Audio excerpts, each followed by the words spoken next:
obviously there's a lot on the mind for you when it comes to the Energy and Commerce Committee. We're going to get into that in a bit, but I want to start with Senator McConnell. His photo came in yesterday, the one that a lot of folks were sort of waiting and asking for. What was your reaction to seeing the photo? Did it quell concerns for you? Well, it was great to see him. I completely believed that what was going on, that he was trying to recover from, I didn't know what he was trying to recover from, but I didn't believe that. The rumors out there, I mean, somebody had texted like at the beginning of last week that he had passed away or he wasn't conscious or whatever. I didn't believe that because I talked to some of his staff. Matter of fact, I walked away thinking, boy, I wish I had more information from them. But they followed his instructions. They were very, very, very loyal staff, and I certainly appreciate that. But it was good to see him. He's always been a mentor to me. He's been a mentor to most Republicans throughout Kentucky in elected office in my time. And so it's great to see that he's better, and I look forward to having him back. I would really hope he gets to experience these last three. He loves the U.S. Senate, and I hope he gets to experience this last 6 months of his term back in the Capitol.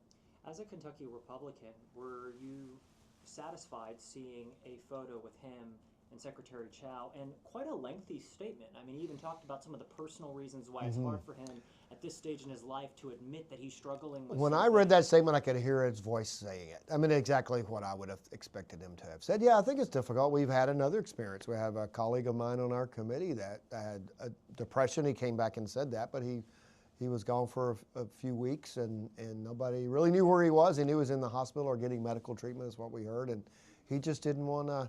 This is a private matter, but it's important. I'm glad particularly after what happened to Senator Graham, and unfortunately I don't know. I'm just speculating. He probably thought I need to get out my situation so people know that we have some steady in the Senate. Just a few more questions on later McConnell. His doctor, there was a little bit of there when he talked about how he had multiple falls this year, and they're essentially trying to find a solution to that to avoid more of these, because he was in many ways probably lucky to not have suffered broken bones. Right. What stuck out to you in that statement as far as his ability to serve from his doctor? Well, I think he can certainly serve the rest of his term. He had polio as a child. I mean, the thing that is holding him back now is something that people should just have great respect for him for. I mean, he was probably supposed to not be walking. I think he ended up playing Little League Baseball, if you read his book, when he wasn't supposed to walk. When I think he was 2 or 3 years old, he had polio. A lot of people forget that because he's so gutsy and so driven that he kind of didn't really overcome it. If you watched, you could see him go, particularly I would see him going up and down stairs, and you would notice the polio, but he just kind of fought through it. And I think people, as we look back and you see that he's a little older, and so it's more difficult to do that, I think that people should stand back and just really admire. I guess if he had it at 4, this is 80 years later. He really, the last 80 years of his life, has fought through polio, but he's been so determined and so driven and holding it, I don't know, masking it, if that's the right word, well, that people really don't realize how sick he was. Are you confident that he's going to be back on the Senate floor again? I am. I believe he will be. I think he needs to be, just my advice, if you have to be in a wheelchair, which I've seen him in a wheelchair, I think you have to protect yourself from falling, obviously. But I was with him in Edmonson County, I guess, into June, probably maybe right a couple weeks before the 4th of July break. And his mind is as sharp as ever. But, yeah, it was difficult for him to walk. And, gosh, I mean, I just saw that someone had polio, was still in an iron lung. The last person in an iron lung passed away this week. So, polio was devastating. It shows what our healthcare system can do when it drives to solve problems. But it didn't. But he had to rise above it. And he was.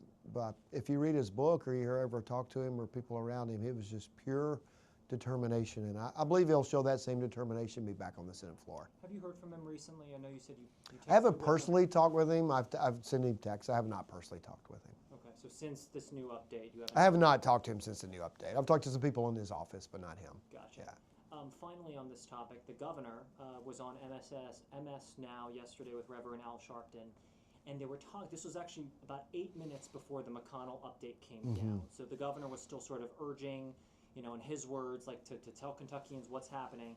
But there was a part of the interview where we brought up that state law, with that new state law in 2024 in Kentucky, where it would call for a special election if there were any reason why there'd be a vacancy, resignation, couldn't fill out the term, whatever it may be.